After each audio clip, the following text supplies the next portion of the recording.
Mukunda jewellers మొట్టమొదటి factory outlet ఇప్పుడు కూకట్పల్లి, కొత్తపేట్, సోమాజిగూడ మరియు ఖమ్మంలో. సో చాలామంది రెగ్యులర్గా అడిగే డౌటేనండి, మెచ్యూర్ స్టేజ్ అని మనం చెప్తూ ఉంటుంటాం. బట్ ఇప్పుడు టూ ఎర్లీ అయిపోయింది. దేనివల్ల అంటారు అసలు? థర్డ్ క్లాస్ తన పక్కనున్న పిల్లలంతా చిన్న చిన్న పిల్లలు. మెచ్యూరిటీ అంటే ఏంటి, పీరియడ్స్ ఏంటి? అండ్ చాలామంది పీరియడ్స్ డిలే చేయడానికి కొన్ని పిల్స్ వాడుతూ ఉంటుంటారు. అసలు ఇది మంచిదేనా? మా దగ్గర ఈ టాబ్లెట్ ఉంది, పోస్ట్పోన్మెంట్కి ఆల్రెడీ వాడాము, ఈ టాబ్లెట్ వేసుకోవాలా వద్దా? ఏ సేఫ్టీ సెక్యూరిటీ రెండు తీసుకోరు, అబార్షన్స్ చేయించుకుంటూ ఉంటారు మ్యామ్ చాలామంది. ఇది ఎంతవరకు కరెక్ట్ అసలు అలా చేయడం? బాధ అనిపిస్తుంది కొందరు అమ్మాయిలను చూస్తే చెప్పించు కొట్టాలని అంటాం. వాళ్ళకి భయం కానీ సిగ్గు కానీ ఏముండదు. డైరెక్ట్ వచ్చి ఎస్ వీ వాంట్ ఎంటీ పిల్. నిజంగానే పప్పాయ తింటే ప్రెగ్నెన్సీ పోయే అవకాశాలు ఉంటాయి అంటారా? అస్సలు కాదు. పపాయ ఫ్రూట్ వల్ల కాదు జరిగేది.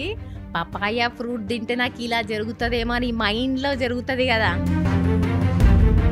ప్రెగ్నెంట్గా ఉన్నప్పుడు ఫిజికల్ ఇంటిమసీ అసలు కరెక్టా కాదా? ఫిజికల్ ఇంటిమసీ ప్రెగ్నెన్సీ టైంలో ఉండాలి, కొన్ని సిచ్యువేషన్స్లో ఉండొద్దు.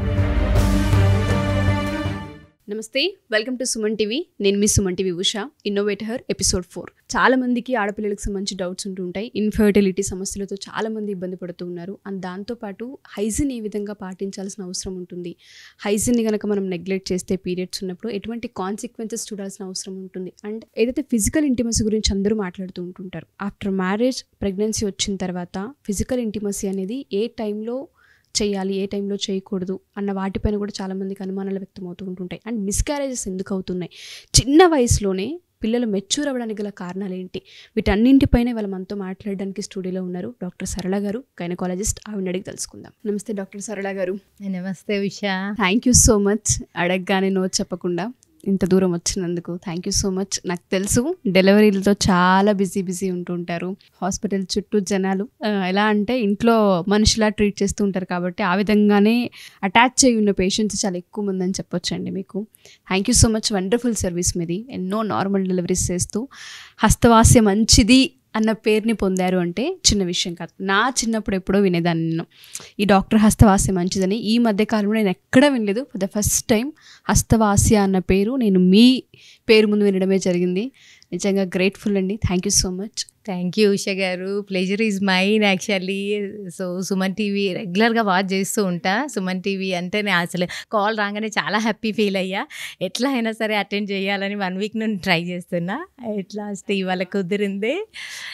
Really happy, so happy. Thank you for inviting me here. Thank you ma'am. So చాలా మంది రెగ్యులర్గా అడిగే డౌటేనండి, ఉమెన్ లైఫ్ కనుక మనం తీసుకుంటే ఆడపిల్ల పుట్టినప్పటి నుంచి ఎప్పుడైతే టీన్స్కి వస్తూ ఉంటుంటారు, 11-12 స్టార్ట్ అవుతుంటుండో ప్రతి తల్లికి తెలియని ఒక గుబుల్ స్టార్ట్ అవుతుంది. మెచ్యూర్ స్టేజ్ అని మనం చెప్తూ ఉంటుంటాం. బట్ ఇప్పుడు టూ ఎర్లీ అయిపోయింది ఆడపిల్లల్లో చూసుకుని. ఎందుకంటే వాళ్ళకి హైజీన్ ఎలా మెయింటైన్ చేయాలి ఏంటి అన్నది అవగాహన కూడా ఉండదు. దేనివల్ల అంటారు అసలు? ఆ పీరియడ్, ఎర్లీ పీరియడ్ ఎందుకు అంటారు అసలు? రీసెంట్గా 3 days బ్యాకే నేను చూసానమాట. 3rd class 8 years ఏజ్ తనది. 3rd classలో అంతే ఉంటాం కదా. 8 yearsలో తను మెనార్కీ అంటే మెచ్యూరిటీ వచ్చేసింది తనకి. అంటే తనకి ఏంటి అసలు మెచ్యూరిటీ అంటే ఏంటి, పీరియడ్స్ ఏంటి, అది ఏ అవగాహన లేదు తనకి. మదర్ ఏడుస్తూ వచ్చింది నా దగ్గరికి, మేడం ఇప్పుడు మెచ్యూర్ అవ్వడం ఏంటి అంటే తనకు కూడా ఐడియా లేదు. 8 years old 3rd class తన పక్కనున్న పిల్లలంతా చిన్న చిన్న పిల్లలు. ఆ పిల్లల ముందు ఇది ఏంటి మేడం అసలు, ఇది మెచ్యూర్ అయ్యిందా, ఇంకేమన్నా వేరే ప్రాబ్లమా అని నా దగ్గర చూపించడానికి తీసుకొచ్చింది. సో ఈ మధ్య కాలంలో ఇలా ఎర్లీ మెనార్కీ చూస్తున్నాం అనమాట. 10 years బ్యాక్, 20 years బ్యాక్ మనము అరౌండ్ 12 years, 12 to 15 years అలా మెచ్యూరిటీ వచ్చేది. అంటే అరౌండ్ 8th, 9th క్లాస్లలో మెచ్యూర్ అయ్యేవారు. ఇప్పుడు 3rd class అమ్మాయి మెచ్యూర్ అయ్యింది అని తను ఏడుస్తుంటే అసలు మన సొసైటీ ఎటు వెళ్తుంది అని ఒక రకంగా బాధేసింది, భయం వేసింది నాకు కూడా. అంటే 5th classలో 4th classలో చూస్తున్నాం అనమాట. ఈ అన్నిటికీ కూడా main reason food, diet, then ఈ యాక్టివిటీస్ అంటే ఫిజికల్ యాక్టివిటీస్ తగ్గిపోవడం. ఆఫ్టర్ కోవిడ్ ఇంకా ఎక్కువైపోయింది. ఫిజికల్ యాక్టివిటీ టోటల్గా close and addicted to TVs and addicted to cells and social media addict అయిపోయి కిడ్స్ దగ్గర నుండి total family addicted. And diet also, diet మొత్తం కూడా స్విగ్గీ, పిజ్జా, స్విగ్గీస్ ఇవన్నీ అప్పట్లో ఎక్కడ ఉండేవి, స్విగ్గీస్ లేకుండే కాబట్టి కరెక్ట్ టైంకి మెచ్యూరిటీ ఉండేది. ఇప్పుడు ఇవన్నీ రావడంతో డైట్ అంతా కూడా ఆర్టిఫిషియల్ డైట్, ఆర్టిఫిషియల్ ఫుడ్ తీసుకోవడము. ఫ్రూట్స్, వెజిటేబుల్స్ పిల్లలు ఎవరు తింటున్నారు? ఫ్రూట్స్ కానీ వెజిటేబుల్స్ కానీ రెగ్యులర్గా మనము ఓల్డెన్ ఏజ్లో తినేటట్టుగా ఫుడ్ తీసుకుంటూ అండ్ యాక్టివిటీ, బయటికి వెళ్ళి పిల్లల్ని ఆడనివ్వాలి. అసలు వాళ్ళకి స్వెట్ అనేది లేకుండా పోయింది. స్వెట్ లేదు ఆడడానికి. అసలు ఒక మదర్, ఒక ఫ్యామిలీలో పిల్లలు చదువుకుంటున్నారా, ఏం చదువుతున్నారో, వాళ్ళ క్లాస్లో వాళ్ళకన్నా ముందున్నారా, ఈ కార్పొరేట్ కల్చర్, కార్పొరేట్ స్కూల్స్ ఇవే తప్ప ఎక్కువ బయటికి వెళ్ళి ఆడుకొని ఇవ్వట్లేదు. మనమే ఆడుకొని ఇవ్వట్లేదు పిల్లల్ని. కంబైన్డ్ ఫ్యామిలీస్ ఎక్కడున్నాయి, అన్నీ ఇండివిజువల్ ఫ్యామిలీస్ అయిపోయి పిల్లలు ఆడుకోవడానికి తోడుగా లేరు. దానివల్ల ఇలా ఇంట్లోనే ఆ అమ్మాయి హిస్టరీ నేను తీసుకుంటే, 3rd క్లాస్లో మెచ్యూర్ అయిన అమ్మాయి హిస్టరీ, తను ఐసోలేటెడ్ ఫ్యామిలీ. తన గ్రాండ్ మదర్ కానీ గ్రాండ్ పేరెంట్స్ కానీ తన దగ్గర ఉండరు. తను మమ్మీ డాడీ డ్యూటీకి వెళ్ళిపోతారు, తను ఇంట్లోనే ఉంటుంది. మార్నింగ్ లేచినప్పటి నుండి స్కూల్కి వెళ్ళిపోవడం, స్కూల్ నుండి రాగానే ట్యూషన్ ఉండడం, తర్వాత మమ్మీ డాడీ వచ్చేవరకు సెల్ పట్టుకొని కూర్చోవడం. ఇదే తన రొటీన్ అయిపోయింది తప్ప తన డైట్ ఏం తీసుకుంటుంది, బయట వెళ్ళి ఆడుకుంటుందా లేదా, ఇవన్నీ ఏవి లేదు. ఇప్పుడు లాస్ట్కి వచ్చి మనం ఏడిస్తే ఏం లాభం ఉంది? అప్పుడు ఇప్పుడు ఈరోజు వచ్చి 3rd క్లాస్లోనే అయిపోయింది అని మనం ఇవన్నీ కూడా చేంజెస్ జరగాలి, గ్రాస్గా జరగాలి. మనం ఏదో పురోగతికి అని ముందుకెళ్తున్నాం కానీ అది ఏదైతే పురాతన కాలం ముందు ఉండేదో ప్రీవియస్ మన టైంలో మనం చిన్నగా ఉన్నప్పుడు కంపారిటివ్లీ బెటరే ఉండింది. ఇప్పుడు పిల్లలతో పోల్చుకుంటే ఆ పిల్లలది అన్ని అడల్టరేటెడ్ ఫుడ్, ఏ ఫుడ్ తీసుకున్నా ఊర్లలో కొంచెం బెటర్ ఏమో, విలేజెస్లో. సిటీ కల్చర్, అర్బన్ కల్చర్లో మొత్తం కూడా ఈ క్రౌడ్ ఎక్కువ అయ్యేసరికి ఏంది, జనాభా ఎక్కువ అయ్యే కొద్ది మజ్జిగ పలచబడుతుంది అన్నట్టుగా, అలానే ప్రతి ఫుడ్లో కూడా అడల్టరేషన్. ప్రతి ఫుడ్ న్యాచురల్ ఫుడ్ లేదు, నేచర్కి దూరంగా వెళ్తుంది, ఆర్టిఫిషియల్ ఫుడ్స్. దానివల్ల మొత్తము మనకి పిట్యూటరీ, హైపోథలామో, ఓవేరియన్ యాక్సిస్ అని ఉంటుంది అనమాట. ప్రతి గర్ల్కి బై బర్త్ యూట్రస్లోనే డిసైడ్ అయిపోతుంది. పిట్యూటరీ అంటే బ్రెయిన్లో ఉంటుంది, హైపోథలామో, pituitary, ovarian axis.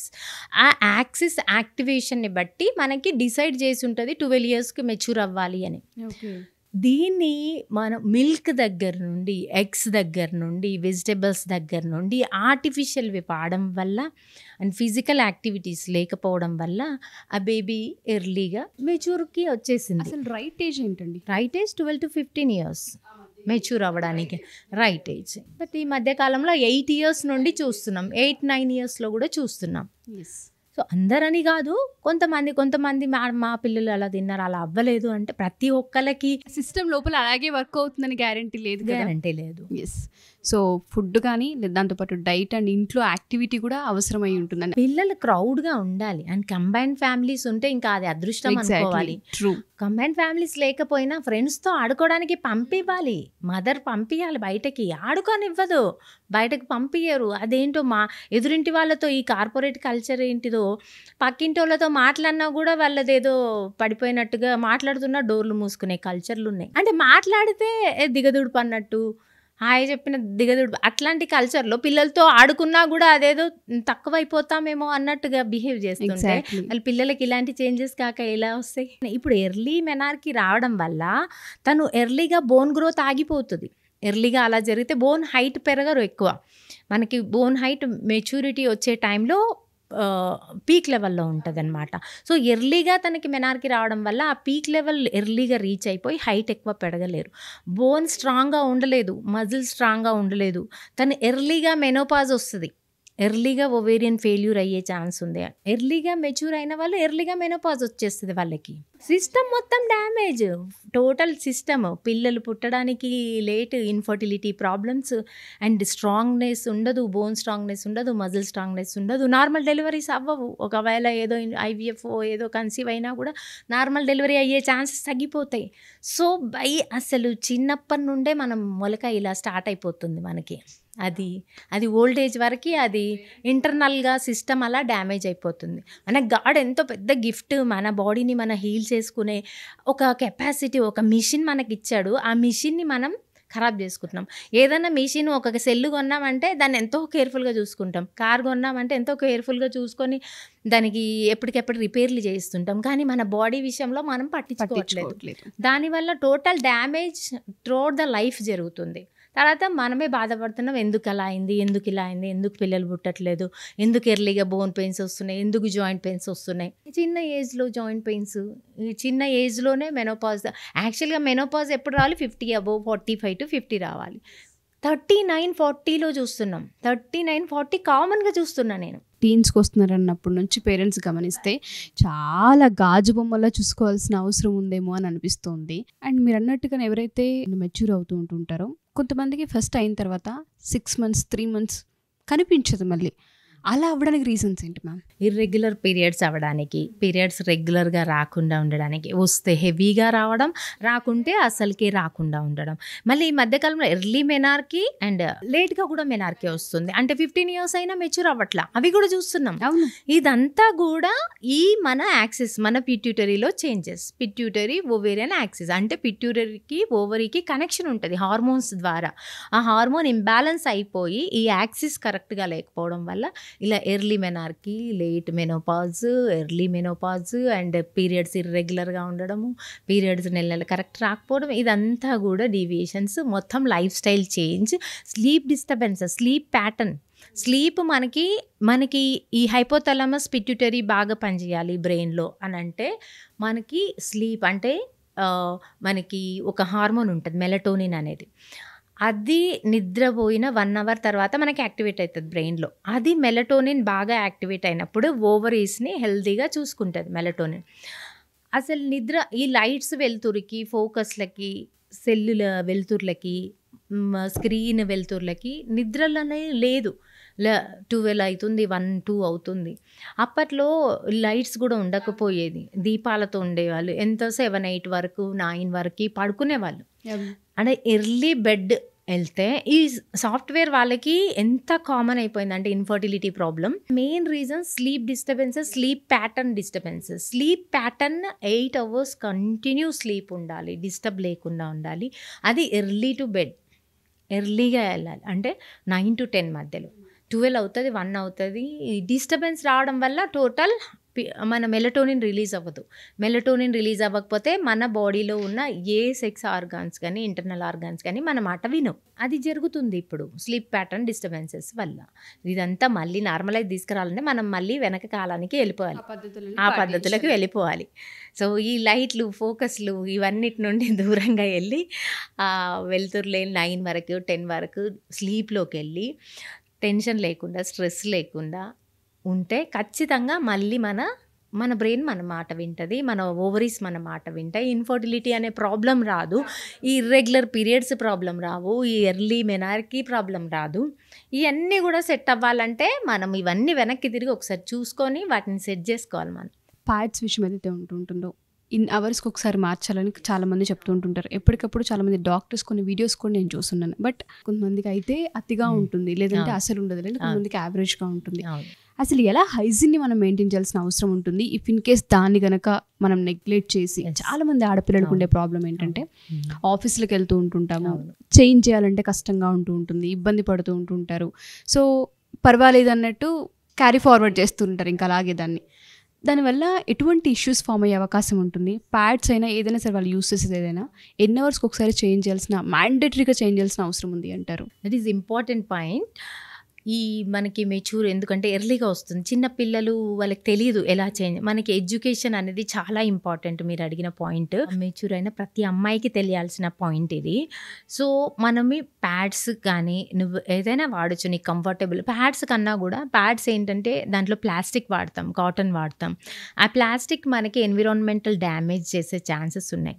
So cotton టైప్లో వాడుకుంటే మనకి రీయూజబుల్ ఉంటుంది అండ్ మనము ఓన్లీ సింగిల్ యూజ్ అయినా కూడా ఎన్విరాన్మెంట్ డ్యామేజ్ ఉండదు. So mostly I prefer cotton type pads వాడమని చెప్తాను. తప్పదన్నప్పుడు ఇదైనా పర్వాలేదు, వాళ్ళకి కంఫర్ట్గా ఉంది అనుకుంటే ఈ మన కాటన్తో ఏదైనా వాడుకోవచ్చు. బట్ ఎవ్రీ 4 to 6 hours ఒకసారి ఫ్లోని బట్టి, మరీ హెవీ ఫ్లో ఉన్న రోజు 3 అవర్స్కి ఒకసారి మార్చుకోవాలి. నీకు ప్యాడ్ ఒక్కొక్కసారి 1 అవర్లోనే వెట్ అయిపోతుంది టోటల్. అవసరం వస్తుంది సెకండ్ డే, ఫస్ట్ డే కొందరికి హెవీ ఫ్లో ఉంటుంది. ఫ్లోని బట్టి చాలా అలానే పోస్ట్పోన్ చేస్తూ డిలే అవుతే అక్కడ బ్లడ్ అంతా అలా ఉంటే బ్యాక్టీరియా అట్రాక్ట్ అవుతాయి అన్నమాట. మన వెజనల్ ఏరియా దగ్గర ఆల్రెడీ యూరినరీ సిస్టమ్ ఉంటుంది, అంటే urine, motion area and vaginal area ఒకే దగ్గర ఉండే చాలా ఇన్ఫెక్షన్కి వల్నరబుల్ ప్లేస్ అన్నమాట. సో ఆ ప్లేస్ దగ్గర మనము డిలే చేస్తే ఈజీగా బ్యాక్టీరియా అట్రాక్ట్ అయిపోతాయి అక్కడ. అంటే మన ఫేసు, హ్యాండ్స్ తీసుకోండి, అక్కడ బ్యాక్టీరియా ఎక్కువ రావడానికి అవకాశాలు ఉండవు. సో మన యూరినరీ సిస్టమ్ దగ్గర ఈజీగా బ్యాక్టీరియా అట్రాక్ట్ అయ్యే ఛాన్స్ ఉంది.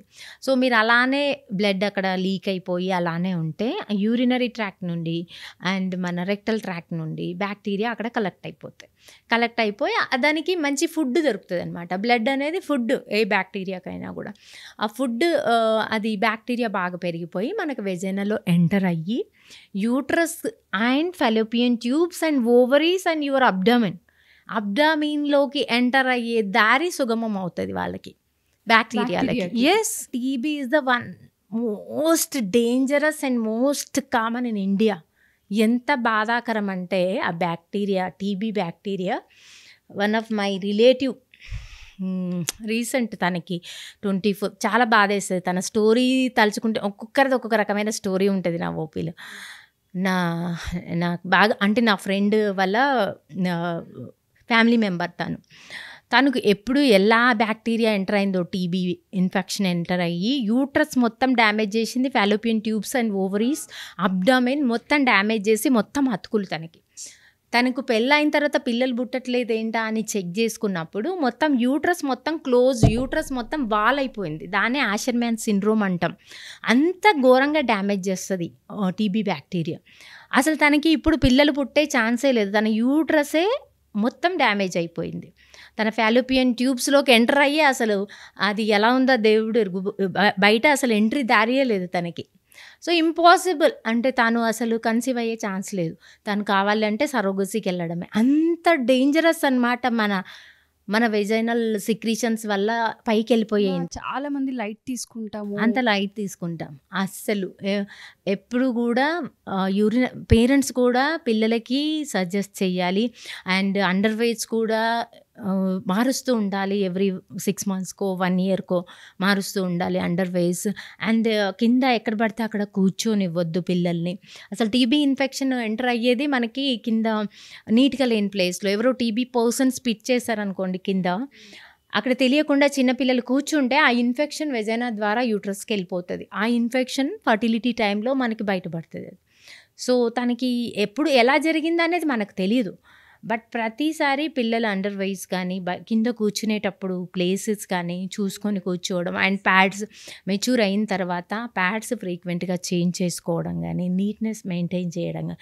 నీట్నెస్ అని చెప్పేసి మన వాళ్ళు కొందరేమో ఓవర్ హైజీనిక్గా కొన్ని బ్రాండ్స్ అన్నీ మన ఉంటాయి కదా, అవన్నీ వాడేయడము, సోప్స్ వాడేయడము విపరీతంగా, అట్లా కూడా చూస్తాను. అది కూడా రాంగ్. ప్లెయిన్ వాటర్తో daily plain water and plain soap రెగ్యులర్గా వాడేది, 1 time enough. And every time మీరు వాష్రూమ్ వెళ్ళినప్పుడు ప్లెయిన్ వాటర్తో వాష్ చేయడం, దట్ ఈజ్ ఎనఫ్. మనకి వెజైనల్లో న్యాచురల్ ఆర్గానిజం, మనకి హెల్ప్ చేసే ఆర్గానిజం ఉన్నది మనకి, అది డ్యామేజ్ అయిపోతుంది. నువ్వు వేరే ఇప్పుడు అన్ని బ్రాండ్స్ ఉంటాయి కదా, బ్రాండ్స్ అన్ని చూసుకొని మనం ఎక్కువ ఓవర్ యూసేజ్ ఆఫ్ అవి చేసుకుంటే దానివల్ల న్యాచురల్గా డోడర్లైన్ బ్యాసిల్లై అని మన వెజైనాలో ఉంటుంది. మన ఇంటెస్టైన్లో ఎలా మంచి బ్యాక్టీరియా ఉంటుందో వెజైనాని కాపాడడానికి కూడా దేవుడు ఒక మంచి బ్యాక్టీరియాని పెడతాడనమాట. ఆ బ్యాక్టీరియా డ్యామేజ్ అయిపోతుంది, దానివల్ల అదర్ ఇన్ఫెక్షన్స్ ఈజీగా ఎంటర్ అయిపోవచ్చు, అవకాశం కూడా ఉంటుంది. నీట్నెస్ అంటే ఆర్టిఫిషియల్ దాంతో నీట్నెస్ కాదు, plain water and 1 time bath చేసేటప్పుడు సోప్ వాటర్తో క్లీన్ చేసుకోవడం, that's enough. And every time కూడా ప్యాడ్ మార్చుకునేటప్పుడు కూడా హ్యాండ్ వాష్ చేసుకొని ప్యాడ్ని చేంజ్ చేసుకుంటూ ఉండాలి. ఎవ్రీ 6 hours మోడరేట్ ఫ్లో ఉంటే హెవీ ఫ్లో ఉంటే 2 to 3 hours అయినా పర్లేదు, ఫ్లోని చూసుకొని. చాలా మంచి ఎడ్యుకేషన్ మ్యామ్. చాలా మందికి తెలియదు యాక్చువల్గా, చాలా లైట్ తీసుకుంటూ ఉంటారు. ఎందుకంటే కొన్ని అన్కంఫర్ట్స్ వల్ల కొంతమంది చాలా డిలే చేస్తూ ఉంటుంటారు. లైఫ్ స్పాయిల్ అయిపోతుంది. ఇప్పుడు పిల్లలు పుట్టట్లే అంటే వాళ్ళు డైవర్స్ దగ్గరికి వెళ్ళిపోవడం, ఫ్యామిలీస్ సపరేట్ అయిపోవడము, దానివల్ల సొసైటీ అంతా మనకి వెనక్కి వెళ్ళిపోతుంది, డెవలప్మెంట్ జరగదు.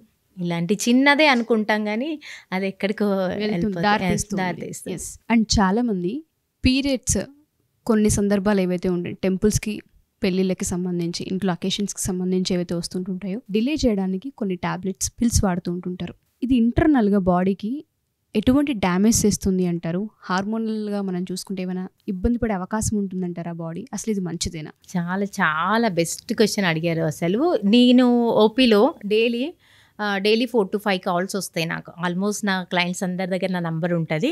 మా చుట్టాల వాళ్ళ పెళ్ళి ఉంది, వాళ్ళ ఫంక్షన్కి వెళ్ళాలి, సత్యనారాయణ వ్రతం ఉంది, ఈ పోస్ట్పోన్మెంట్కి ట్యాబ్లెట్ చెప్పండి, మా దగ్గర ఈ ట్యాబ్లెట్ ఉంది, పోస్ట్పోన్మెంట్కి ఆల్రెడీ వాడాము, ఈ ట్యాబ్లెట్ వేసుకోవాలా వద్దా ఒకసారి చెప్పండి. ఇవి కనీసం 5 to 6 వస్తుంటాయి డైలీ నాకు మెసేజెస్, కాల్స్. సో ఈ పోస్ట్పోన్మెంట్ ట్యాబ్లెట్ అనేది మన ఈ పిట్యూటరీ యాక్సిస్ ఏదైతే ఉందో హార్మోన్స్, ఆ హార్మోన్ని బ్రేక్ చేస్తుంది అనమాట. ఆ హార్మోన్ యాక్సిస్ మొత్తం డీవియేషన్ అయిపోతుంది. మన హార్మోనల్ ఇంబ్యాలెన్స్ అనేది ఇంకా పెరిగిపోతుంది దానివల్ల. ఆల్రెడీ మనం తినే ఫుడ్ల వల్ల, పొల్యూషన్ల వల్ల, స్ట్రెస్ల వల్ల, స్లీప్ డిస్టర్బెన్సెస్ వల్ల ఆల్రెడీ మన బాడీ హార్మోనల్ ఇంబ్యాలెన్స్తో నిండి ఉంది. అయినా మనము ఎక్స్ట్రా యాడెడ్గా ఇంకా ఈ ట్యాబ్లెట్లని విచ్చలవిడిగా వాడుకోం. నేను వద్దమ్మా అని చెప్పినా సరే మేడం ఇలానే చెప్తుందని వేసేసి తర్వాత ప్రాబ్లం అయ్యి వాళ్ళ పిల్లలు నా దగ్గర తీసుకునే వాళ్ళు ఉన్నారు. లైఫ్లో ఇంకా తప్పదు, నేను చెప్పినా వినరు వీళ్ళు. కాబట్టి లైఫ్ టైంలో ఓన్లీ వన్స్ కంపల్సరీ పెళ్లి మన కస్టమ్స్ అలా ఉన్నాయి కాబట్టి పెళ్లి కూతురు అలా కూర్చోవద్దు, తాళి కట్టించుకోవడం ప్రాబ్లం అవుతుంది, ఇంకా అందరికీ పెళ్ళిలోకి చెప్పింటే ప్రాబ్లం అవుతుంది. కాబట్టి దానికి ఒక విషయంలో సరే అని చెప్పి లైఫ్ టైంలో ఓన్లీ వన్స్ అంతే. వీళ్ళు ఏంటంటే 2 నెలలకు ఒకసారి తిరుపతి వెళ్ళాలి, ఫంక్షన్లు ఉన్నాయి, సత్యనారాయణ వ్రతాలు ఉన్నాయి, గృహప్రవేశాలు, ఈ వాటికి అన్నిటికీ ఇది పక్కన పెట్టేసేయాలి మనం. అసలు ఈ గృహప్రవేశాలు అని చెప్పి పోస్ట్పోన్మెంట్లో తర్వాత బాధపడేది మనమే. మళ్ళీ ఇప్పుడు ఎన్ని బ్లీడింగ్ ప్రాబ్లమ్స్, గర్భసంచి వాపులు, హార్మోన్ ఇంబ్యాలెన్స్ అయిపోతే వాపు వచ్చేస్తుంది, ఫైబ్రాయిడ్స్, యూట్రస్ వాపు వచ్చేస్తుంది, ఫైబ్రాయిడ్స్ వస్తాయి, ఎండోమెట్రియోసిస్ అనే ప్రాబ్లం, చాక్లెట్ సిస్ట్ అనే ప్రాబ్లమ్స్, ఇలా మొత్తం హార్మోనల్ ప్రాబ్లమ్స్తోని ఫ్యూచర్లో బాధపడాల్సింది మళ్ళీ మనమే. సో ఫ్యూచర్లో బాధపడొద్దు అంటే అసలు ఆ ట్యాబ్లెట్కి ఎంత దూరంగా ఉంటే అంత మనం కొంచెం టాబ్లెట్స్ అనేవి వాడొద్దు. నువ్వు పెళ్లి కూతురు అయ్యి పెళ్ళి అంతా క్యాన్సల్ అయ్యి డేంజర్ అయ్యే పరిస్థితి, ప్రాణాలకే డేంజర్ అయ్యే స్థితి ఉంది అన్నప్పుడు, తప్పదన్నప్పుడు లైఫ్లో 1 time ఓకే, అది కూడా కాంప్రమైజ్ చేసుకొని, నీ హార్మోనల్ బ్యాలెన్స్ని కాంప్రమైజ్ చేసుకుంటున్నాం దాన్ని. అది ఇంకా ఊరికే 2 నెలలకి 3 నెలలకి ఇలా అసలే వాడొద్దు. అలానే ఎంటీపీ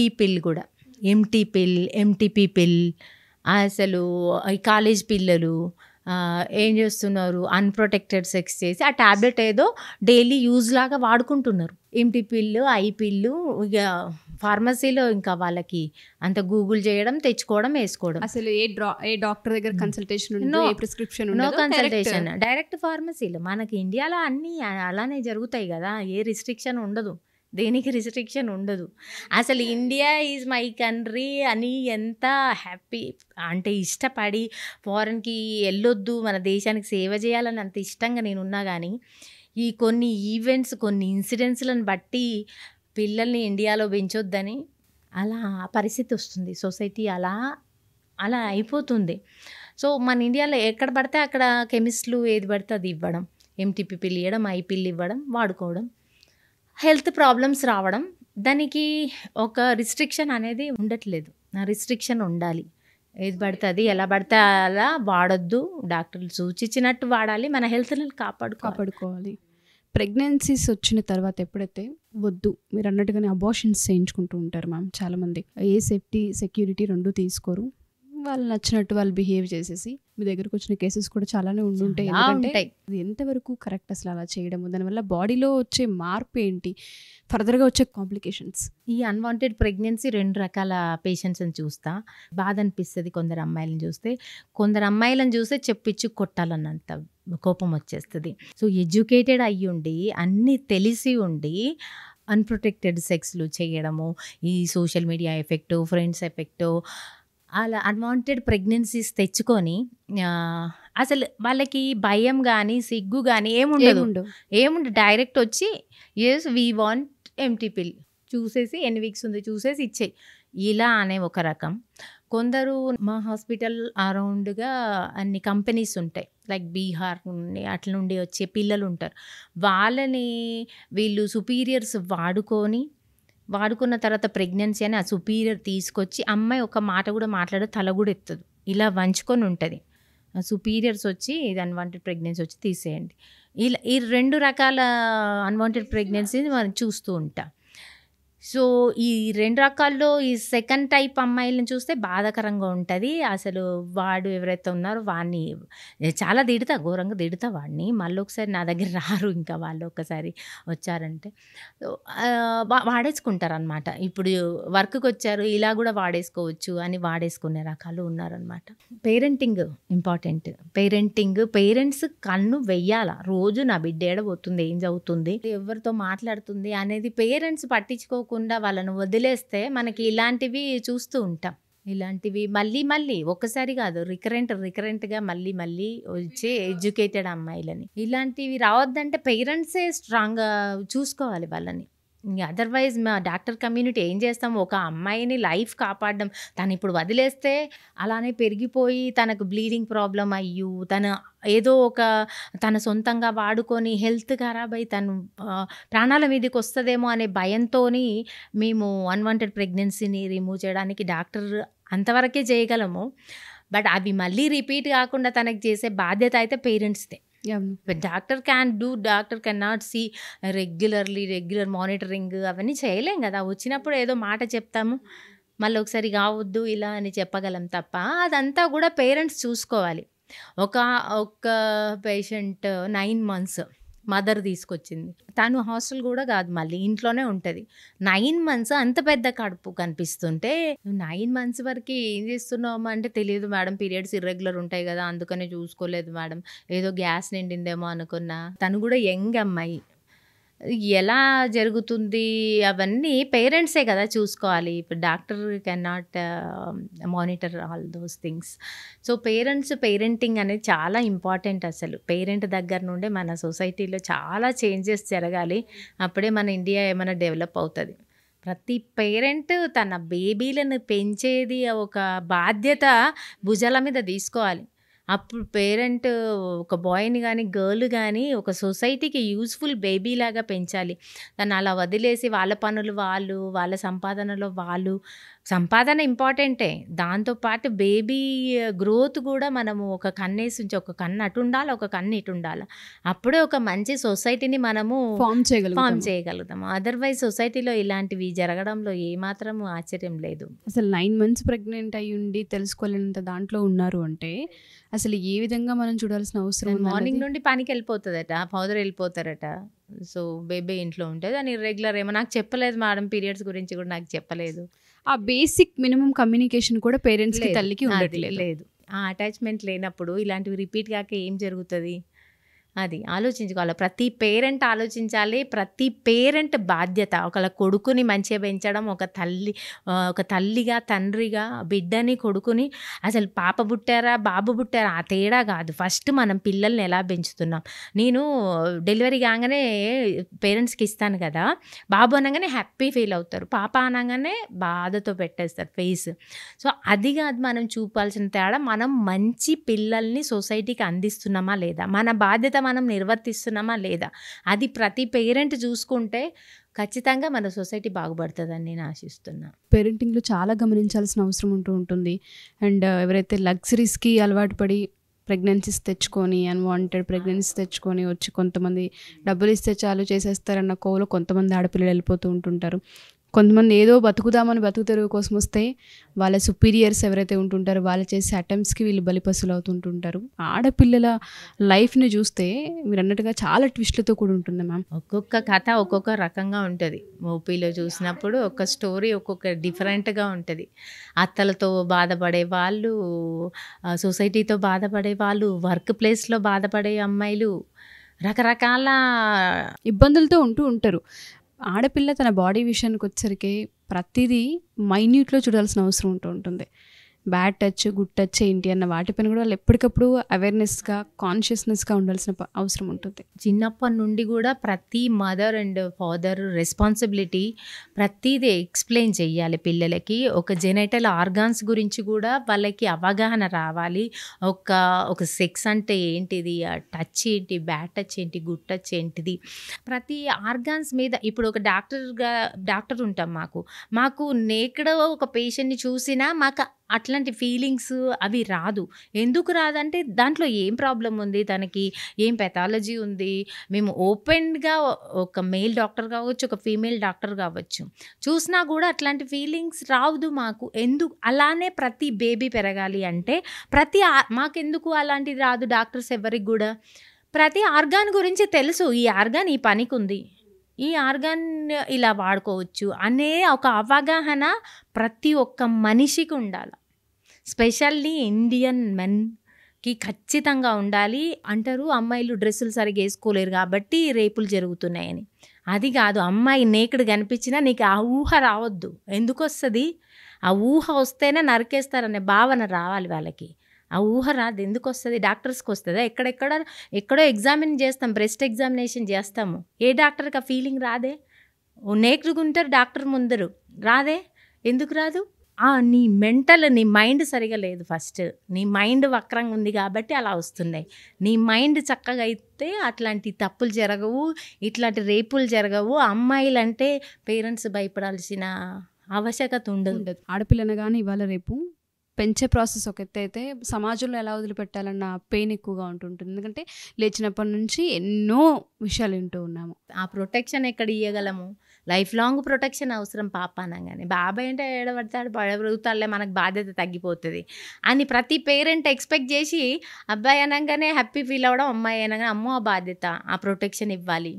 అలాంటి సొసైటీలో అది మారాలని నేను మనస్ఫూర్తిగా దేవుణ్ణి కోరుకుంటున్నా. అండ్ దాంతోపాటు చాలామంది ఏమడుగుతుంటుంటారంటే మ్యామ్, మిస్క్యారేజెస్ ఎప్పుడైతే మనం చూస్తూ ఉంటుంటామో వస్తుంది ప్రెగ్నెన్సీ, మళ్ళీ మిస్క్యారేజ్ అవుతుంటుంది. అలా కంటిన్యూస్గా 3, 4, 5 అయిన ఆడపిల్లలు కూడా ఉంటుంటారు.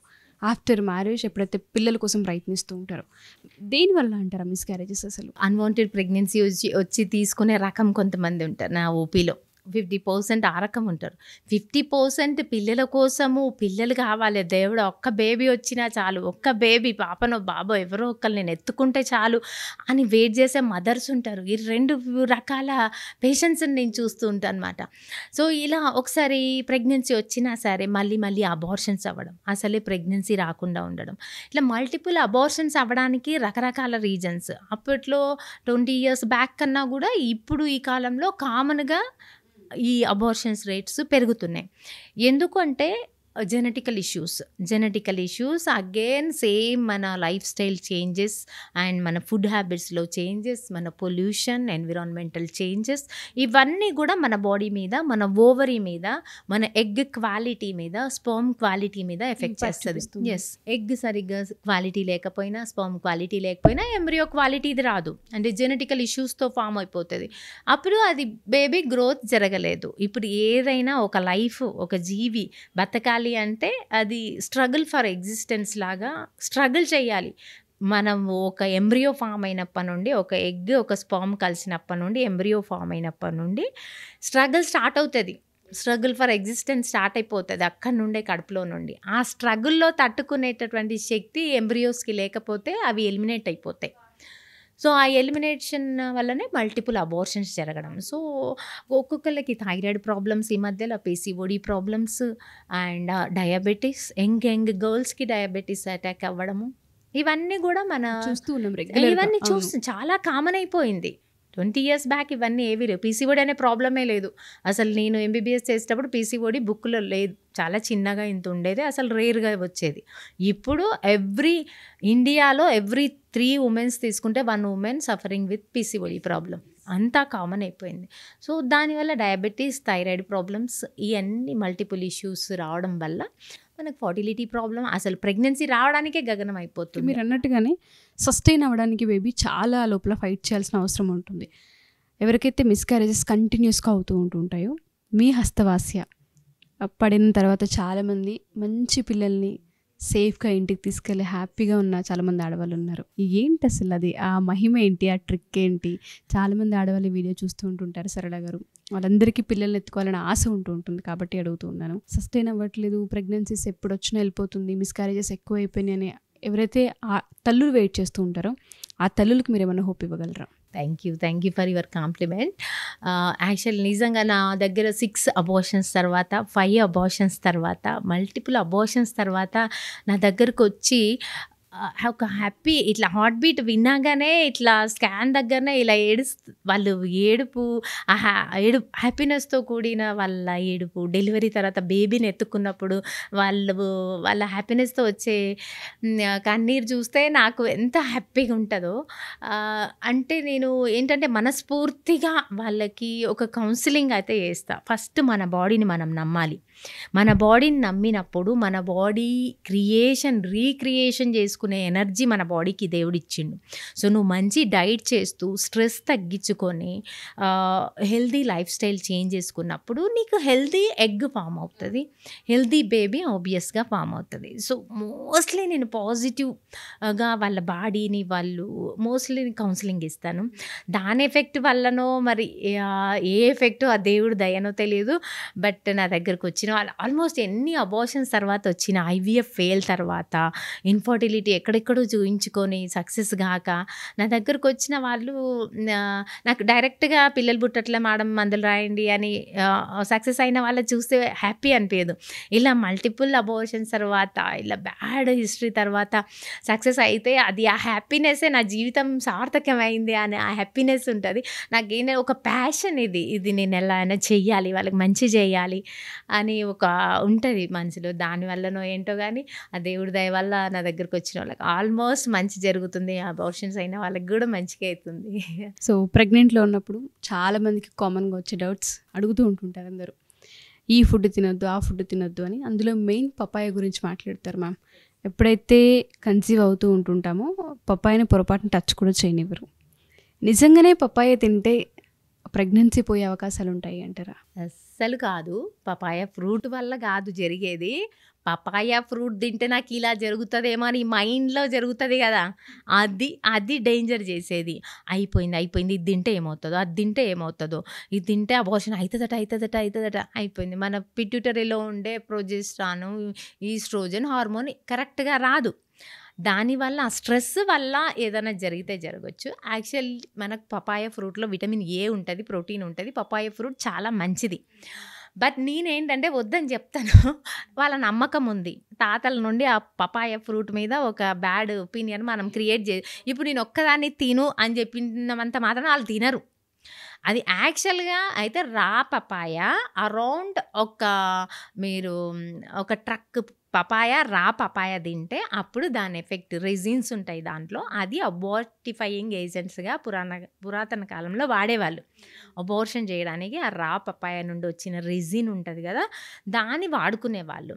నాట్ యాక్చువల్లీ అది ఒక పండు తింటేనో అలా పండుకి దానికి సంబంధం లేదు. రా పపాయ వల్ల అయ్యే ఛాన్సెస్ ఉంటాయి. ఫ్రూట్ తింటే ఇంకా చాలా మంచిగా హెల్దీ బేబీ పుడుతుంది మీకు.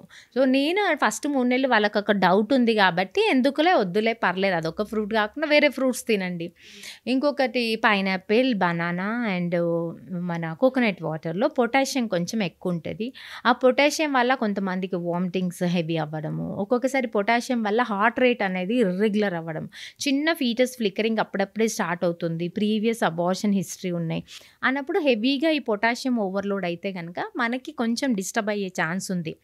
సో ఫస్ట్ 3 months కొంచెం అవాయిడ్ చేయమని నేను నా క్లయింట్స్కి అందరికీ కూడా చెప్తాను. సో డెలివరీ ముందు పపాయ తినమని చెప్తాను.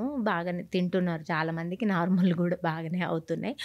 సో ఫ్రూట్ వల్ల ఎలాంటి నష్టం లేదు. Any time we can take fruit. Perfumes గురించి అండి, చాలా మంది ఇది కూడా చెప్తుంటారు, ప్రెగ్నెంట్గా ఉన్నప్పుడు పర్ఫ్యూమ్స్ యూస్ చేయొద్దు అని కూడా చెప్తూ ఉంటుంటారు. ఇది ఎంతవరకు కరెక్ట్ అసలు? పర్ఫ్యూమ్స్ యాక్చువల్లీ ఏంటంటే ప్రెగ్నెన్సీ అనగానే డిప్రెషన్ అయిపోతుంది అనమాట. ఇమ్యూనిటీ అనేది మామూలు వాళ్ళ ఇమ్యూనిటీ లాగా ఉండదు. ప్రెగ్నెన్సీలో ఇమ్యూనిటీ తగ్గిపోతుంది. Like diabetes patient, cancer patients, వీళ్ళలో కూడా మనకి ఇమ్యూనిటీ తక్కువ ఉంటుంది అనమాట.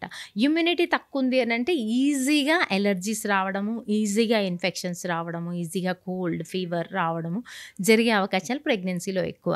దానివల్ల ఈ స్ప్రే బాగా కాన్సన్ట్రేటెడ్ వాడడం వల్ల దానికి ఎలర్జీ వచ్చే ఛాన్సెస్ ఉన్నాయి, కాఫ్, కోల్డ్, దానివల్ల డిస్టర్బ్ అవుతుంది తప్ప మామూలు న్యాచురల్ ఎలర్జీ ఏమీ లేకుండా ఉన్నవి హ్యాపీగా వాడుకోవచ్చు రెగ్యులర్గా తనకి ఎలర్జీ లేనప్పుడు.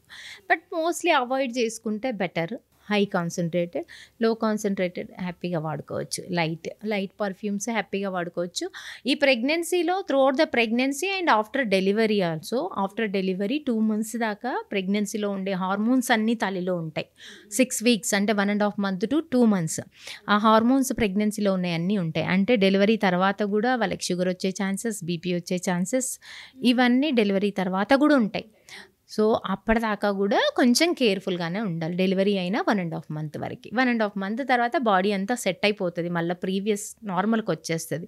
సో ఆ తర్వాత ఏం చేసినా ప్రాబ్లం ఉండదు. పర్ఫ్యూమ్స్ కానీ మీరు రెగ్యులర్గా వాడుకునే జిమ్ కానీ మీరు వాకింగ్ కానీ ఏ చేయాలనుకున్నా చేసుకోవచ్చు. అండ్ ఇంకొక డౌట్ ఏంటంటే మ్యామ్, కామన్గా మనం చూస్తూ ఉంటుంటాం, పేరెంట్స్ ఎక్కువగా చెప్తుంటుంటారు ఇంకా 6 months 7 months ఇంకా డెలివరీకి దగ్గరగా ఉన్నామన్నప్పుడు పర్సనల్ ఇన్నర్స్ ఏవైతే ఉంటుంటాయో అవి కూడా అవాయిడ్ చేయమని చెప్తూ ఉంటుంటారు. ఎందుకంటే నార్మల్ డెలివరీ అవ్వడానికి ఈజీ ఉంటుంది అని చెప్తుంటుంటారు. ఇది ఎంతవరకు కరెక్ట్ అంటారు అసలు? ఇన్నర్ వేర్స్ ఏంటంటే అది టైట్ బ్యాండ్ ఉంటుంది కాబట్టి పైన అది మనకి ఇప్పుడు 8th month 9th monthలో బాగా ఎన్లార్జ్ అయి ఉంటుంది యూట్రస్. ఆ తల కిందకి దిగుతూ ఉంటుంది, అక్కడ కూడా ఎన్లార్జ్మెంట్ అనేది ఉంటుంది. సో ఇవి టైట్వి ముందు వాడేవి ఇప్పుడు వాడుకుంటే కనుక అక్కడ మనకి బాగా టైట్నెస్, డిస్కంఫర్ట్ ఫీలింగ్ ఉంటుంది. సో వాడకపోతేనే బెటర్. ఇన్నర్స్ వాడకపోతేనే better. Before delivery 8th 9th 7th month వరకు హ్యాపీగా వాడుకోవచ్చు మీరు. ఈజీ అండ్ లూజ్ ఎలాస్టిక్ ఉన్నవి, టైట్ ఎలాస్టిక్ ఉన్నవి. సో నేను ఇంకా ఇది కూడా వాడొద్దని చెప్తాను. లెగ్గిన్స్ ఉంటాయి కదా, టైట్ లెగ్గిన్స్, అవి కూడా వద్దని చెప్తాను 8th 9th monthలో. సో అది కంప్రెస్ చేస్తూ ఉంటుంది. ఒక్కొక్కసారి మనకు బేబీ కంప్రెస్ అయినప్పుడు ఆ హెడ్ తిరగకపోవడానికి ఛాన్సెస్ ఉంటాయి, ఎదురుకాళ్ళు అట్లా అయ్యే ఛాన్సెస్ ఉంటాయి, very rarely. But better to avoid. టైట్గా ఉండే జీన్స్ కానీ జీన్స్ వాడుకోవద్దు. ఎంత లూజ్గా ఉంటే కిందన అంత ఈజీగా బేబీ తిరగడానికి ప్లేస్ ఉంటుంది, హెడ్ కిందకు ఉంటుంది, ఈజీగా నార్మల్ అయ్యే ఛాన్సెస్ కూడా ఉంటాయి. ఎయిర్ ఫ్లో కూడా బాగుంటుంది కాబట్టి ఇన్ఫెక్షన్స్ కూడా ఎక్కువ రాదు. సో అందులో ఎటువంటి అపోహ లేదు. సో జెన్యూన్ గానే మనం దాన్ని అవాయిడ్ చేస్తే మంచిగా అయ్యే అవకాశం ఉంటుంది. కరెక్ట్. అండ్ ఆఫ్టర్ డెలివరీ విషయానికి వస్తే బ్రా గురించి మనం మాట్లాడితే వేర్ చేయాలని కొంతమంది, వేర్ చేయొద్దని కొంతమంది చెప్తూ ఉంటుంటారు. ఇది ఎంతవరకు కంఫర్ట్ అంటారు? అసలు వేర్ చేయాలా, వేర్ చేయకూడదా? సో ఆఫ్టర్ డెలివరీ మనకి ఎట్లాగూ ఫ్లో ఉంటుంది కాబట్టి, బ్లీడింగ్ ఫ్లో ఉంటుంది కాబట్టి ఖచ్చితంగా ఇన్నర్స్, అండర్ వెయిర్స్ వాడుకోవాలి. నీకు easy diapers, adults diapers delivery immediately after delivery bleeding అయ్యేటప్పుడు అవి కంపల్సరీ వాడాల్సిందే. తర్వాత బ్లీడింగ్ ఆగిపోయింది అని అంటే నువ్వు ఈజీగా ఎయిర్కి వదిలేయచ్చు, అదే బెటర్. తర్వాత ఈ సపోర్ట్ అనేది అవసరం మనకి. బ్రా అనేది మిల్క్ ఫీడింగ్ మదర్కి సిక్రిషన్స్ ఎక్కువగా ఉంటాయి.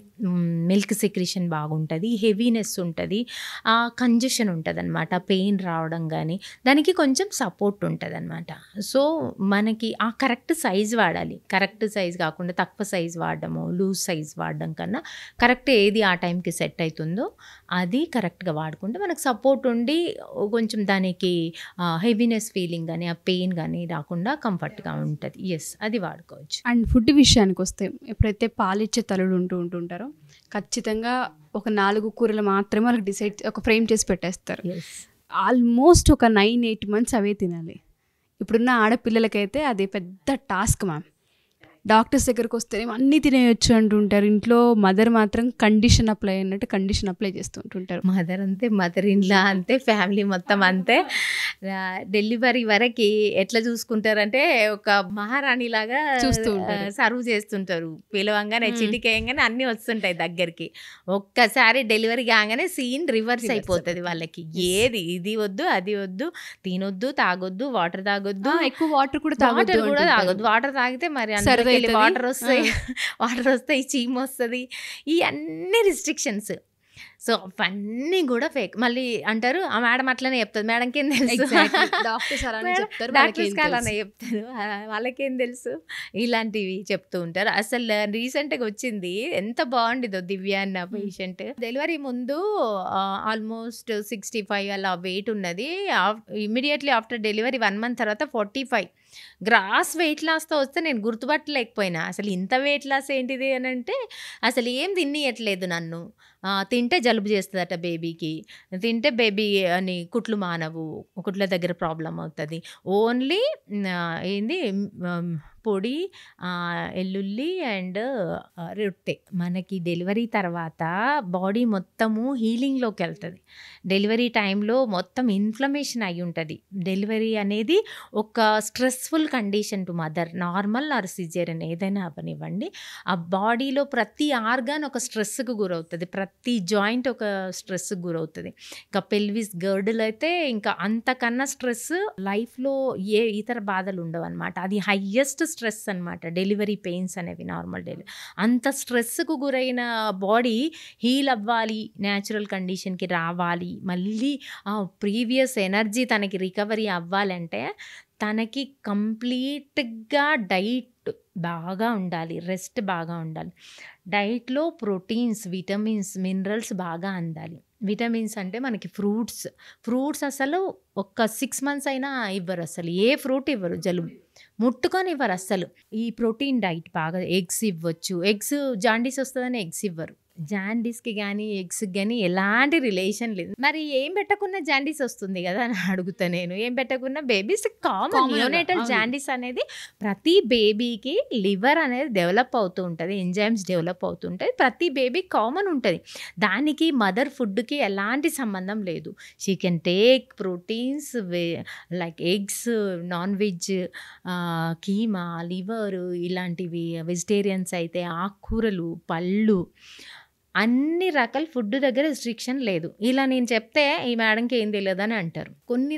కొన్ని ఫుడ్స్, వంకాయ, ఆలుగడ్డ ఇలాంటివి అవాయిడ్ చేసి మిగతావి పెట్టండి అంట. అదొక సంతృప్తి వాళ్ళకి. యాక్చువల్గా దాంట్లో ఏదో చెప్పిరు, వింటారని చెప్పి, అలా అయినా విని ఆమెకి ఏదో పెడతారని చెప్పి అలా నేను కొన్ని మోడిఫికేషన్ చేసుకోవాలి. ఎలాగో చెప్తే వినరని తెలిసి ఇది ఒకటి అవాయిడ్ చేయండి. ఎలర్జీ ఉన్న కొన్ని వస్తువులు అవాయిడ్ చేయాలి. కొందరికి ఎలర్జీ ఉంటుంది, మిల్క్ ఎలర్జీ ఉంటుంది, కొందరికి ఎగ్ ఎలర్జీ ఉంటుంది, కొన్ని బ్రింజాల్ అండ్ ఆలుకి కూడా ఎలర్జీ ఉండేవాళ్ళు యాక్చువల్గా అవాయిడ్ చేయాలి. ఎలర్జీ లేని వాళ్ళు హ్యాపీగా తీసుకోవాలి. ఆస్తమా కానీ ఈజీగా కోల్డ్ కాఫ్ అవుతూ ఉంటుంది కొంతమందికి. అలాంటివి ఏవి ఎలర్జీకి ఉన్నాయో అవి అవాయిడ్ చేసుకొని మిగతావన్నీ హ్యాపీగా తినండి. మీరు అన్నట్టుగానే ఇటువంటి రిస్ట్రిక్షన్స్ చాలా ఉంటాయి సరళ గారు. మేము గనక చూస్తే ఆఫ్టర్ డెలివరీ ఎక్కువ దూరం నడవనివ్వరు, ఎక్కడికి వెళ్ళనివ్వరు, కింద కూర్చోనివ్వరు, ఇలాంటి చాలా మనం చూస్తూ ఉంటుంటాం. అండ్ వీటితో పాటు రెగ్యులర్గా మనం చూస్తే కామన్గా అందరూ ఆడపిల్లలు అడిగేది ఏంటంటే ఫిజికల్ ఇంటిమసీ. ప్రెగ్నెంట్గా ఉన్నప్పుడు ఫిజికల్ ఇంటిమసీ అసలు కరెక్టా కాదా, అవ్వొచ్చా లేదా అని కూడా అడుగుతుంటుంటారు. ఒకసారి ఇది క్లారిఫై ఇవ్వరా? ఫిజికల్ ఇంటిమసీ ప్రెగ్నెన్సీ టైంలో ఉండాలి. అది కొన్ని సిచ్యుయేషన్స్లో ఉండొద్దు.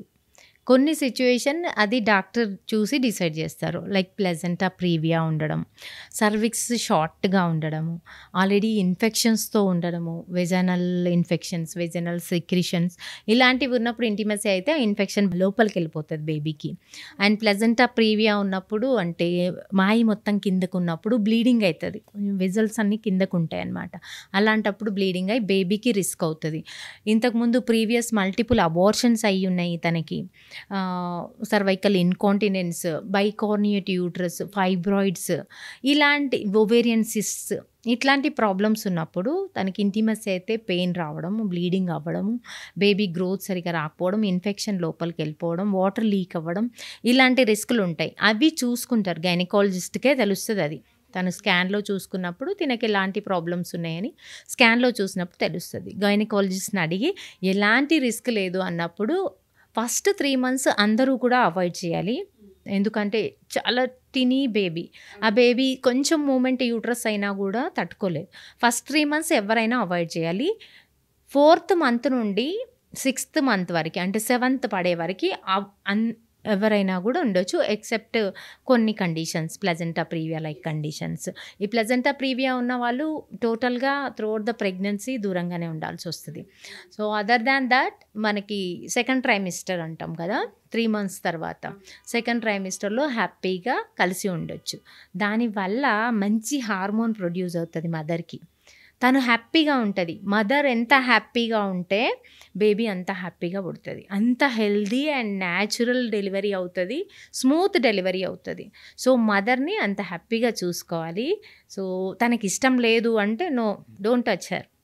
తనకి ఇష్టం ఉంది అంటేనే మీరు కలవచ్చు. దాంతోపాటు చాలామంది ఆఫ్టర్ డెలివరీ కూడా అడుగుతుంటుంటారు, అంటే బేబీకి కొంత డిఫరెన్స్ ఉండాలి, గ్యాప్ ఉండాలని చెప్తుంటుంటారు కదా. చాలామంది తెలుసో తెలియకో ఆ ఫిజికల్ ఇంటిమసీ ఏదైతే ఉంటుందో మీట్ అయిన సందర్భంలో ప్రెగ్నెన్సీస్ కూడా వస్తుంటుంటాయి. దీనికి కూడా కండిషన్ ఉంటుంది, అంటే ఇన్ని మంత్స్ వరకు ఖచ్చితంగా అసలు మీటే అవ్వకూడదన్న ప్రాసెస్ ఏమైనా ఉంటుంది అంటారా? ఇదంతా స్ట్రెస్ ప్రాసెస్ తర్వాత డెలివరీ అవుతుంది. డెలివరీ నుండి తను రికవరీ అవ్వాలి. మదర్ రికవరీ అవ్వడానికి 1.5 months to 2 months తీసుకుంటుంది. 2 months వరకు 1.5 month minimum. So strictly prohibited sex. కొందరు చూస్తాను బలవంతంగా తను 1 month తర్వాతే చేసి బ్లీడింగ్ అయిపోయి వచ్చిన వాళ్ళని కూడా చూస్తాను. తనకి ఇష్టం ఉండదు, తనకు పెయిన్ ఉంటుంది, తను రికవరీ అవ్వలేదు, అయినా కూడా బలవంతంగా చేసిన పేషెంట్స్ని, అట్లాంటి కేసెస్ కూడా చూస్తుంటా. So compulsory 1.5 month compulsory either normal or C section. దూరంగా ఉండాలి, ముట్టుకోవద్దు అంతే, దూరంగా ఉండాలి. 1.5 month తర్వాత తను ఓకే, తన బాడీ రికవరీ అయింది అయినప్పుడు సపోర్ట్ చేస్తుంది అన్నప్పుడు 1.5 month నుండి you can be together. But కానీ మనకి బేబీ మధ్యలో minimum 1 year, maximum 3 years gap ఉండాలి. 1 year అవుతేనే తను మళ్ళీ తన ప్రీవియస్ అన్ని మజిల్ స్ట్రెంగ్త్ కానీ తన ఇంటర్నల్ ఆర్గాన్స్ కానీ ఒక పొజిషన్కి వస్తాయి, మళ్ళీ యాక్సెప్ట్ చేయడానికి ఉంటుంది. నేను డెలివరీ అయిన 2 monthsలోనే మళ్ళీ ప్రెగ్నెన్సీ అయ్యి వచ్చేవాళ్ళని చూస్తాను, 3 monthsలోనే మళ్ళీ వచ్చేవాళ్ళని చూస్తాను. అలా వస్తే తను వీక్ అయిపోతా, బేబీ కూడా సరిగ్గా హెల్దీగా పెరగలేదు.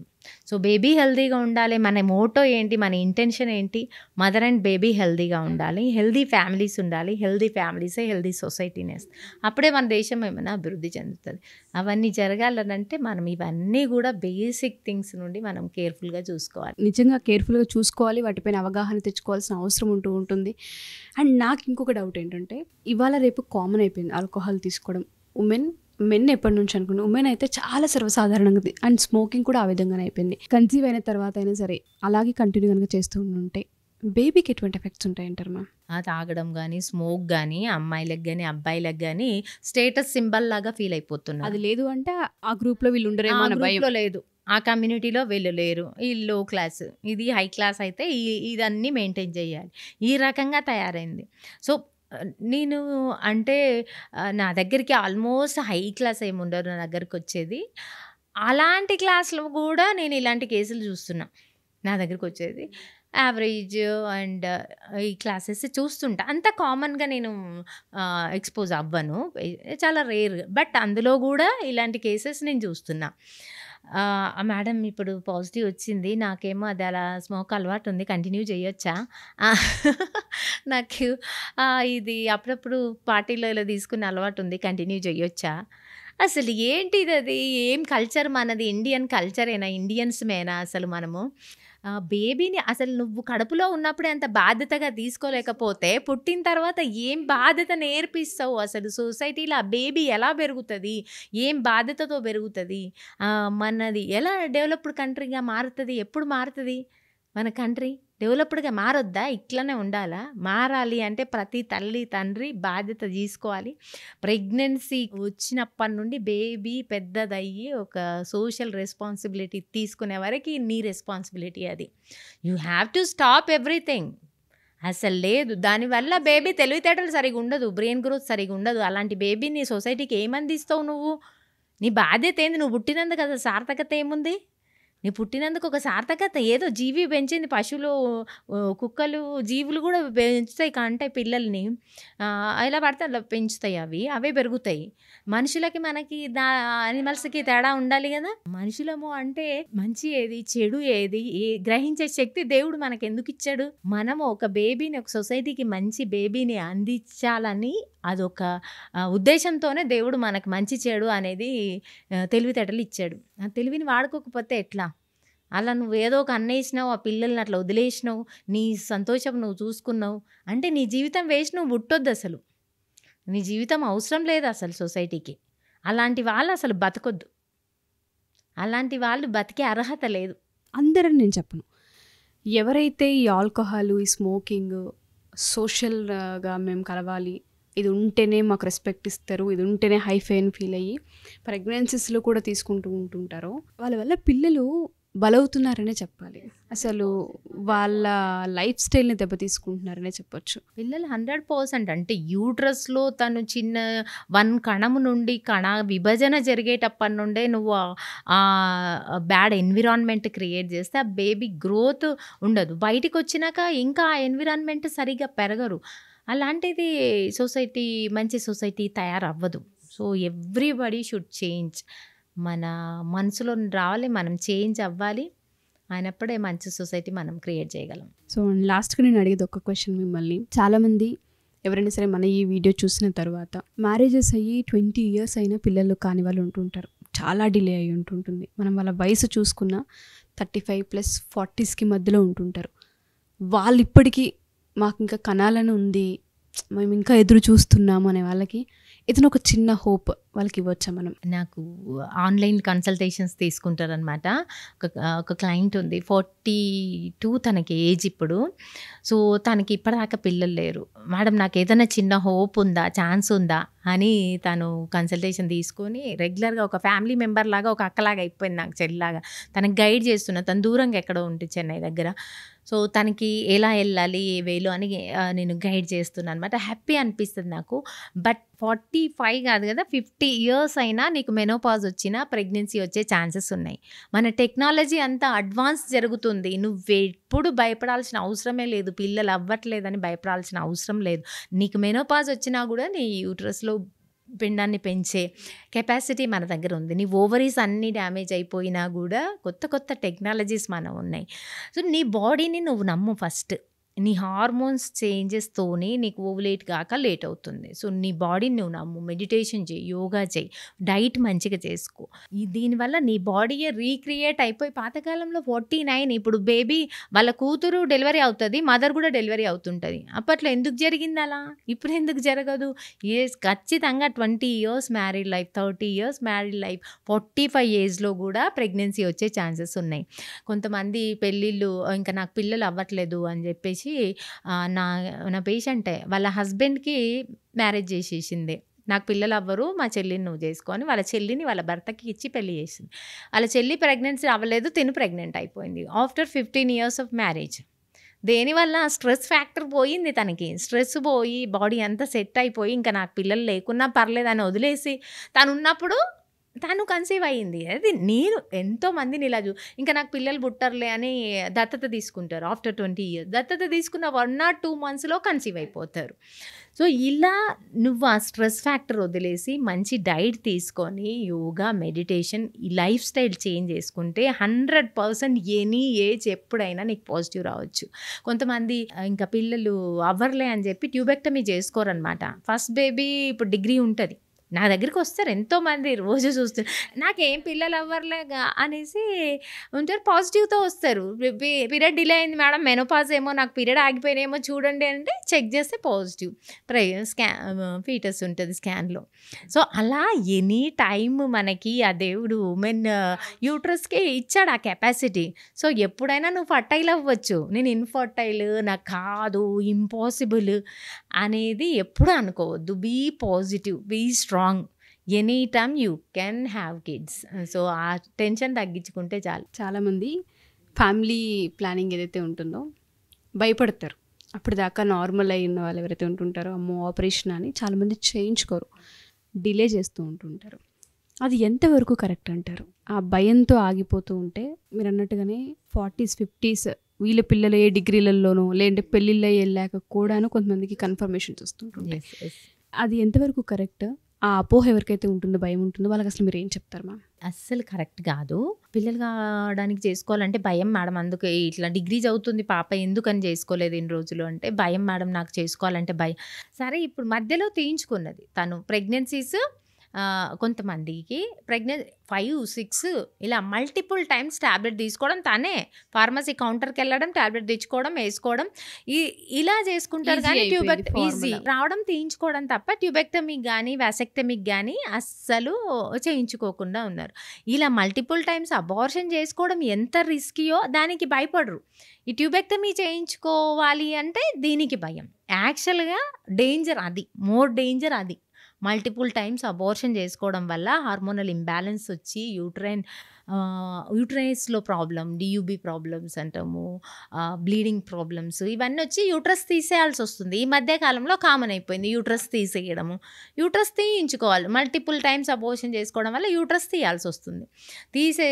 అంత డేంజర్కి వెళ్ళే కాకుండా ఎర్లీగా 2 బేబీస్ కాగానే ఫ్యామిలీ క్లోజ్ చేసుకోవాలి. ట్యూబెక్టమీ వల్ల ఎలాంటి సైడ్ ఎఫెక్ట్స్ ఉండవు. దానికి 1 డే ప్రొసీజర్, మార్నింగ్ వస్తే ఈవినింగ్ పంపించేస్తాం. అంత చిన్న 1 స్టిచ్ కూడా రాదు. ఇప్పుడైతే అంటే స్టిచ్ వేయకుండా కూడా మినీ ల్యాప్రోస్కోపీ అని అంటాం. దాంట్లో స్టిచ్ కూడా అవసరం లేదు.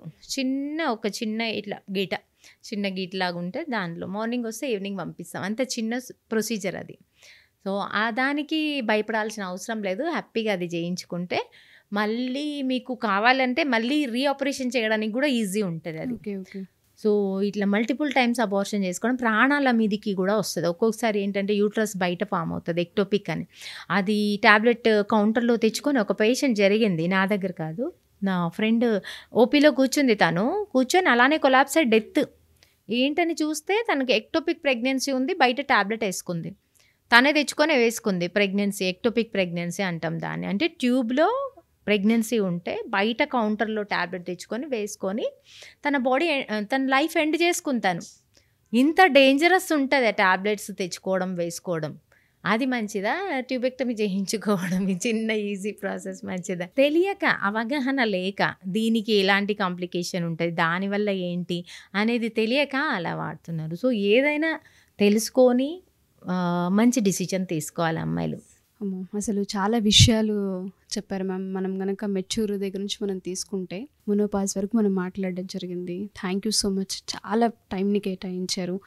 ప్రతి word point to point explain చేశారు. చాలామంది ఆడపిల్లలకి ఈ వీడియో ఫస్ట్ అవేర్నెస్ని క్రియేట్ చేస్తుందని, తల్లులకు కూడా ఆడపిల్లల పట్ల ఎటువంటి కేర్ తీసుకోవాలి, ఎలా హైజీన్ని మనం చూడాల్సిన అవసరం ఉంటుంది, ప్రెగ్నెన్సీలో ఎలా ట్రీట్ చేయాలి అన్న వాటిపైన ప్రతి పాయింట్ చాలా ఓపికగా కూర్చొని చెప్పారు. Thank you so much. Normal deliveries ఇలాగే కంటిన్యూ చేయాలి అని, చాలామంది ఆడపిల్లలకి ఎవరైతే కన్సీవ్ అవ్వరో వాళ్ళందరికీ మీ హస్తవాస్య అలాగే పని చేయాలని, అందరూ మంచి తల్లులు అవ్వాలని కోరుకుంటున్నాను. Thank you ma'am. Thank you so much. Thank you so much.